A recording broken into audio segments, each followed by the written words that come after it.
Okay, for those of us who like to pull a card on the signs and the month ahead, our little tarotscope journey begins now, and I pulled a wild unknown archetype card for each of the signs because, I like to play games. I like to play games with the cards, and I wanted to see what it would be like if we did this instead of the animal cards this month. The underlying for all of us is the ocean and the Queen of Cups. Dude, we're going deep in October, and also let the waters bathe you. Let the waters just soak in the waters, whatever that means to you. It's such an invitation for October. One of my favorite images of the star card is in the Mother Piece deck, and it's a woman bathing in a hot pool out under the stars, and there's these lavender colors, and it looks so peaceful, and it's a whole initiation that what they're talking about in that image is the initiation, is the way that when a woman has gone through something traumatic in certain cultures, that her sisters will bathe her, will put her in the waters and tend to her and allow her to kind of be reborn and allow everything that no longer works for her, anything that's harmed her, to be pulled away and left there in the water to be reabsorbed by the earth, by the mama earth. I don't even know why I told you that story, but I did. So let's start at the beginning. Let's start with Libra. We have the Lovers. You're welcome. And the Pilgrim. We're also in the Lovers week this week. The Lovers energy is just with you, Libra. It's with you generally because it's that tug between me and us, between me and you, between the other and the self. That's so much of your energy, Libra. Is how do I balance these things? The Pilgrim and the Lovers together, you could read that stay clear in what you want, or that you're going to have to go out on your own. And maybe that will be the case for some of you Libras. Maybe you'll have to walk the path on your own for a little while in some way. But it also feels like, isn't it beautiful for the Pilgrim to meet a friend? Isn't it beautiful to be on the search for yourself, for God, for life, for satisfaction, happiness, and to find a companion to walk along the path with you? Isn't that nice? Isn't it nice to know that we're not doing it alone? Isn't it nice to have just that feeling of companionship when you go on a walk with someone and there's nothing to achieve or do or arrive at, just this feeling of here we are together and here we are breathing and life's okay. So I'm going to give you that offering, Libra, because as much as this could be a question of choosing between what your heart is calling you towards and who your heart is calling you towards, that might be part of it. It feels like there's also this possibility that it's just following the call of your heart can't help but reveal fellow travelers, can't help reveal people to walk beside you. And if you have to make a choice this week, I would ask you to choose with your heart. I would ask you to put aside any reasoning, any rationale of why that's not an okay choice, and to sit with it and see if there's a way that you can full-heartedly follow the call of your heart, because that's what's wanted for you. And there will be people to walk with you. You will not walk that path alone. Okay, Scorpio. Oh, Scorpio, you're so funny, me included. Two of Cups, beautiful. Who doesn't love the Two of Cups? It's the lovers, the baby lovers, but it's a much more real world lover. So the lovers can be kind of theoretical or spiritual in nature, and the Two of Cups is very much, hey, here I am with my sexy cup, and there you are with your sexy cup, and let's feel each other together. Let's feel life together. Let's touch and play and connect and share our hearts, share our energy, share our essence together. It is, if you are trying to get pregnant, it is the card of pregnancy in my book, always. It's the card of two things joining together to create something new. So if you're trying to get pregnant, there you go. If you're not trying to get pregnant, there you go. But the Two of Cups always comes up in that energy. The Two of Cups always kind of speaks to pregnancy for me, so I like to bring that up when it comes up. So everyone is, forewarned is forearmed. And it comes up with the Apocalypse card, which is really funny, right? Because again, you could read that as the ending of a connection, but it's not the way it feels. One of the definitions of apocalypse that goes way back is to take the lid off, to reveal, to unveil something, to unveil, reveal, unlid, uncover something. And there's something about this Two of Cups, it's going to be a surprise. The Two of Cups might surprise you. It might be with someone that you thought things were really complete with, things were really done with. It might be with someone that you never imagined you'd feel that way about. And it could be with someone you never saw coming. So there's something about the way this Two of Cups is going to show up that's going to be oh, what? Okay. Very surprising. And so I'll refer back to what I said in October. I should heed my own advice. My only job is to rest now. My only job is to rest. And if I'm yearning for love, longing for love, aching for love, it will come. It can't help but be revealed, can't help but be unmasked in this month ahead. Dude, that's kind of sexy and very loving. So enjoy that.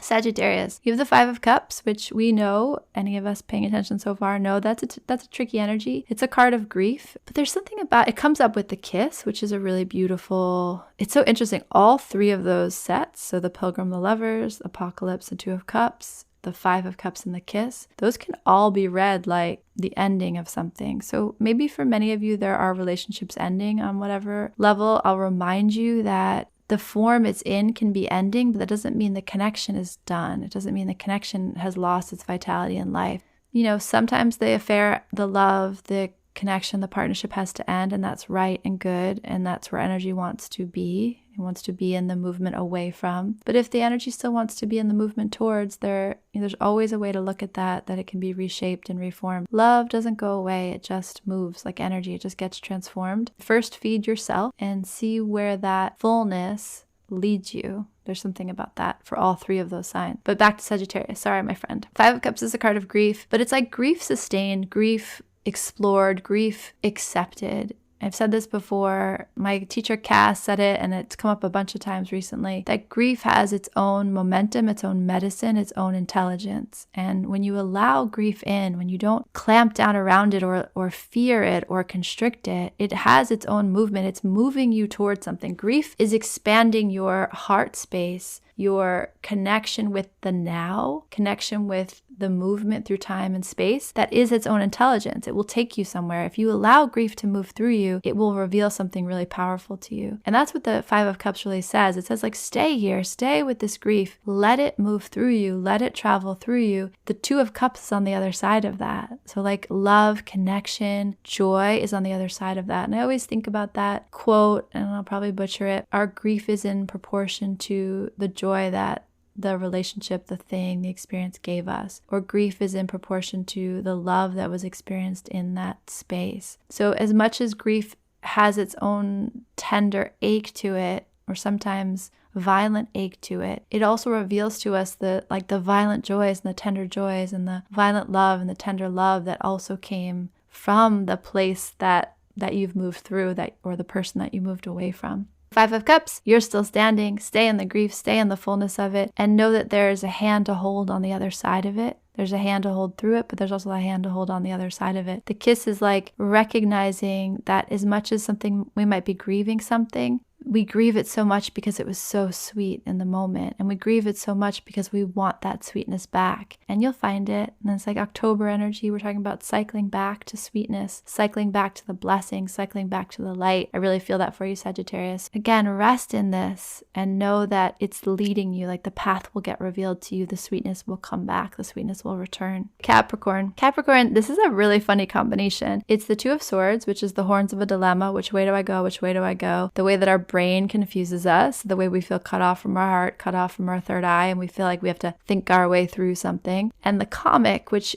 these pictures, I'll have them posted up on Instagram, but the comic has these, in this way that's painted, has these like rays of color that come out that look an awful lot like swords when it's sitting next to the Two of Swords. The comic is an interesting card in the archetype deck, and you can read the comic like fun, like the Fool, like the Gesture, like play. And there's some message there about that, right, too. When you get in your head, when you're kind of thinking too hard, maybe you play with it, maybe you get curious about it, maybe you stop taking yourself and the decision so seriously and see what might reveal itself or soften itself with that energy, that energy of humor to it. But it also says that you're working so hard, you're thinking so hard because you're kind of pretending, like you're kind of masked, like there's something you think you're supposed to be, there's some way you think you're supposed to be that doesn't really feel authentic. It's like a suit you're wearing or a mask you're wearing. And because you have to keep up this pretense, and this is kind of harsh, but whatever, just stay with me here. You have to keep up. Like, so if I put on this costume and I'm playing this role, and I think this is what the world or a person or a situation wants from me, and it gets heavy, like it's like, I don't really want to put on this suit again. I don't really want to do this performance again, but I don't know how to get out of it. Like I can't think my way out of it. I would offer, what if you just put it down? I know that's vulnerable. I know that's revealing. I know that you might feel that naked in the surf feeling we talked about in late September, but you're working really hard at not putting this down. And I think at some point it's going to be inevitable. So that's your thought for this month ahead. What am I holding and carrying that is not really mine anymore, doesn't really feel authentic anymore? And what would happen if instead of trying to like keep it up, like be hyper vigilant about not revealing myself, what if I just like put it down, man, and let myself be revealed? What might happen? It takes some courage, but it's a lot easier. It's a lot easier. I feel a lot of effort in these two cards, and I just maybe wish for a little more ease for you, Capricorn. Sit with that. Check that out. Let me know what you think of that. Aquarius, the Castle and the Ace of Swords. Okay, this is kind of cool energy, actually. Ace of Swords is a gift from the universe, right? Like here you go. There's a new way of thinking about this, a new thought form, a new inspiration, a new language that reveals itself to you. And it can feel really good. It can feel really fresh and like fresh air and fresh ideas and clear and clean in the air. And the Castle is kind of, it can be both our success and our magic and our fortification. You know how I feel about that word. And if you don't, you might want to go back and listen to some of the weekly podcasts. But our fortifications. And there's something about the Ace of Swords that feels like a little bit of a liberation, a little bit of liberating yourself from the old bindings, the old towers, the old fortresses. And on the flip side of that, the castle can be a beautiful place for celebration and respite and restoration. Play with that. Think about how that shows up. But maybe there's a way you want to transform the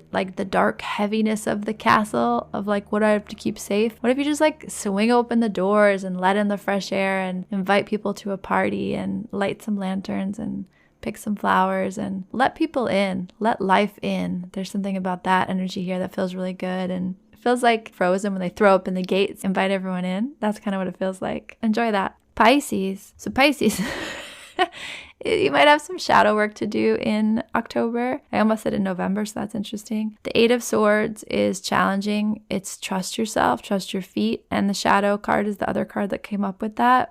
I talked about this a little bit, but there are some ways in which our mind is failing us right now. And Pisces, if anyone can handle that, it's you. If anyone can swim and navigate that from an emotional feeling place, it's you. Don't let your mind get in your way. Don't let your mind try to make sense of things it's really not built for. Allow yourself to trust your feet. Trust one step at a time in October, one foot in front of the other. You know, so the beauty of the Eight of Swords, the medicine of the Eight of Swords is like, fuck that noise. What anyone says, what barriers are put up for you, like, you know there's a path that is yours. It is yours. It can't be taken away from you. You can't miss it. And it is like you and the world, the waters of the world, co-creating, leading you forward, taking you home. Nobody needs to see that. Nobody needs to get it. Nobody needs to understand it. It's yours. It's yours. It's yours. The shadow aspect comes up when we feel like maybe we're not doing it right. Pisces, I'm just going to tell you, you're doing it right. If you are trusting what's right in front of you, one step at a time, one foot in front of the other, you are doing it right. You will not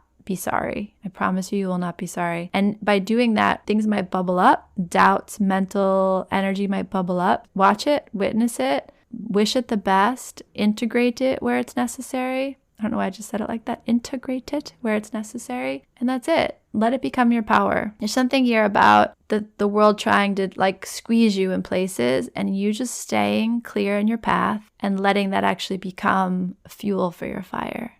All right, Pisces. Aries, we have aletheia, which is truth, and the Eight of Wands. Okay, this is similar to Pisces. It's interesting, the connection here. You know where your truth is. You know what's right for you. And in the way that, it's interesting, right? Because Pisces, it's sword energy, it's mental energy. For you, it's energy. It's like fire energy, it's fierceness. There's some way in which you might feel a little defensive, like you have to argue for yourself or convince others of what's right, and you don't. Like, the truth is the truth is the truth. You need to find clear space for yourself. So think about, and this goes back to the October energy of nourishing spaces, of protection, of rejuvenation. Where are you really safe? Where are you really clear? What requires the least effort on your part to be at peace? To hear your own truth, to get quiet, to get still, to allow yourself that kaleidoscope thing I talked about in October, to fold into yourself and fold back out of yourself, involute. Feel that energy. It's like elevate and involute, those two words like mixed together in my brain. There's something about you elevating in your confidence and in your truth, and you need a safe space to do that. So please go take it. Please find that place. There might be effort required, but there will be places where there is less effort required. Go there, Aries. Spend time there. Allow yourself to be nourished there. Rest there. Please, please, please. You're getting stronger. You're getting braver. You got this. You got this. Taurus. Okay, Taurus, you win. Sexiest cards of the draw. Ace of Wands and the Lover. All right, Taurus, you enjoy that October. Ace of Wands is like obviously sexy passion, all yummy, good things that grow, creativity. It's delicious. It's such sexy energy. And the Lover is just that. The Lover is like, can you feel me? Can you see me? Can we be together? Those two things are great. Again, these cards will be on Instagram. You can look at them together, but they're so spicy and feathery at the same time. Victoria's Secret's Angels energy, like kind of this like sexy, angelic spiciness. It's really cool. And the clouds and the feathers, the way they mimic that, and the way the wand and the heat and the golden deliciousness feed together. I don't know. It's really cool. It's very like yin and yang. It's very like male, female coming together. All right, Taurus, you're making me blush. But it's really good energy. And for October, I don't know, dude, I would just enjoy that. I don't know where you are, but if we think about this idea of resting, think about the primacy of your own pleasure, the importance of your own pleasure, God blessing that, the universe blessing that with a sense of turn on, a sense of joy, a sense of creativity. This is fairy tale stuff, whatever's going on here. So keep me posted, Taurus. I'd love to hear what that's like for you. But if you think about this, filling yourself in October with your own pleasure, your own nourishment, really deeply resting, the version of you that's going to show up in this sexy moment, in this connection, is pretty magnetic and pretty irresistible and just special. One of those moments where you look around and you're like, this is good. This is enough. I am satisfied. I really feel that energy here. So God bless, Taurus. God bless. Okay, Gemini, you have Page of Swords and the Vow. Wow, that's really interesting together. Wow. Okay, I'm just going to say this. Be careful of the promises you make in October. Make sure you feel grounded and clear and certain when you make promises. There's something about the Page of Swords is, learning to use our words, our language, our mental energy in a new way. And what comes to mind is one of the tarot authors I read pretty regularly. She writes about the Page of Swords. She's like, the Page of Swords is like when a teenager learns that their words can wound their parents. And there's deep pleasure and this recklessness and this a little bit of shame in that. Like this kind of this really mixed up pot of feelings. And the vow is your promises matter and the vows you make have to be seen through. And so the page, you really want to be making a vow from a Page of Swords place. Like you want to make a vow. There's a little bit of a rashness, a recklessness. Like just be careful you know what you're getting into. Be careful you know what you're agreeing to. That's pretty clear. And that's a little more cautious than I would normally be reading these, but that message is pretty clear. And if you look at the card, when I put it up on Instagram, you're going to see there's a way in which the vows you make in October are not going to be easily undone. So just know what you're doing and rest, quiet, peace, stillness, stepping off of the wheel, stepping out of the excitement of what's happening, stepping back and saying, is this what I want? Is this right for me? Really taking your time with those decisions, okay? Please do so, Gemini. Your vows have legs and the Page of Swords is living in the moment. That's what you need to know. Those two energies are both with you. All right, Cancer, Judgment and Thanatos. That's something pretty important is going to be revealed to you in October. Your eyes are going to be open to something in October and things won't be the same. And that's not a bad thing. It's just a true thing.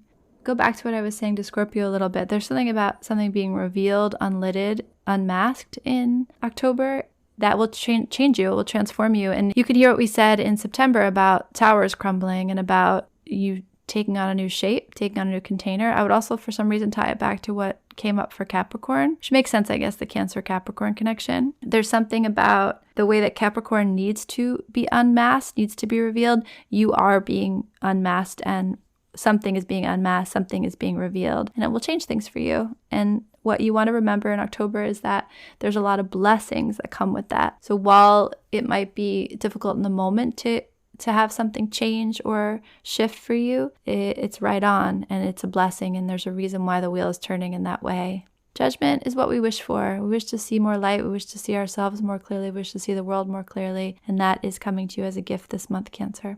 Leo, you have the Seven of Swords and the Poet. It's interesting. Seven of Swords is, has a little bit of deceptive energy to it. And the Poet is, making art of the world, making art of our experience. So it gives a different energy to the Seven of Swords. It gives less a sense of deception and more. Seven of Swords is also a card that needs to be held with some humor. There's something about the Poet. There's something about weaving your words. And for some reason, I'm feeling it connected back to Gemini energy. Sometimes these cards ping each other. So you might want to listen to what I said to Gemini. But this idea of your words having a magic and a power to them. And so to make sure that you're weaving them with pure intention, you're weaving them with clarity. It doesn't mean that you don't want to play with them and there's not a little bit of kind of playful misdirect going on, but there's a way in which you shouldn't underestimate the power of your words, and you shouldn't underestimate the sorcery inherent in speaking, and vice versa. When you're hearing someone's words, feel beneath the words to the energy, feel to the integrity of the connection between what they're saying and who they are, and make sure you can kind of feel the resonance there, feel the integrity there, the binding of those two things together. There's something about words being a little bit, I don't know, it feels playful, and it also feels when you ask someone a question and then they say something, and so you think they've answered the question, but then when you think back on the conversation, you're like, well, they never answered the question. That can be playful, but it can also be really frustrating.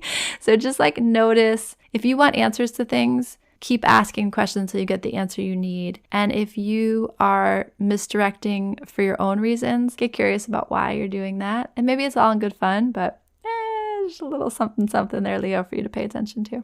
And then Virgo, my friends, you have the Ten of Pentacles in the River. Is such deep power and deep harmony there, and deep just rightness. There's something very strong and fortified about the Ten of Pentacles in the River. It's really connecting to power on a deeply spiritual level and on a deeply material level. A movement, you are really in the flow. That's what it feels like you're really in the right space at the right time. There's this movement, this flow state that is really right on. Yeah, any dynamic fluctuation to earth energy for you this month is right. It's taking you down the river. Don't hold on to any of it too tightly. Watch it move.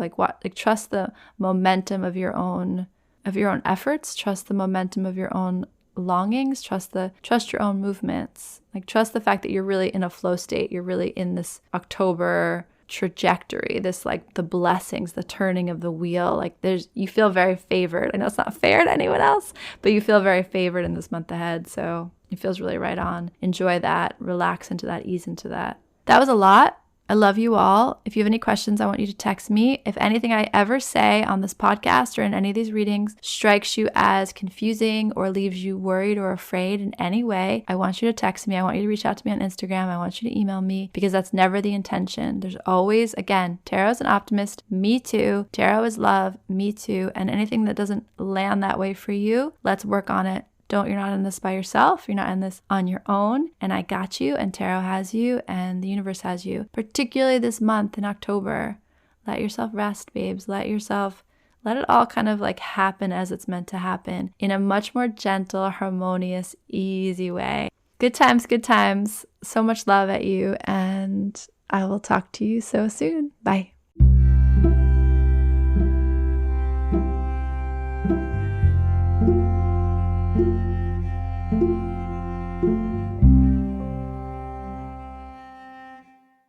It's giving everything is sacred.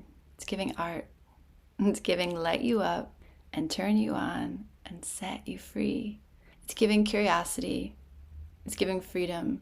It's giving love. It's giving you are more magical and powerful than you can comprehend. It's giving, I don't know what's happening, but I am so here for it. It's giving you are pure potential. It's giving mystical.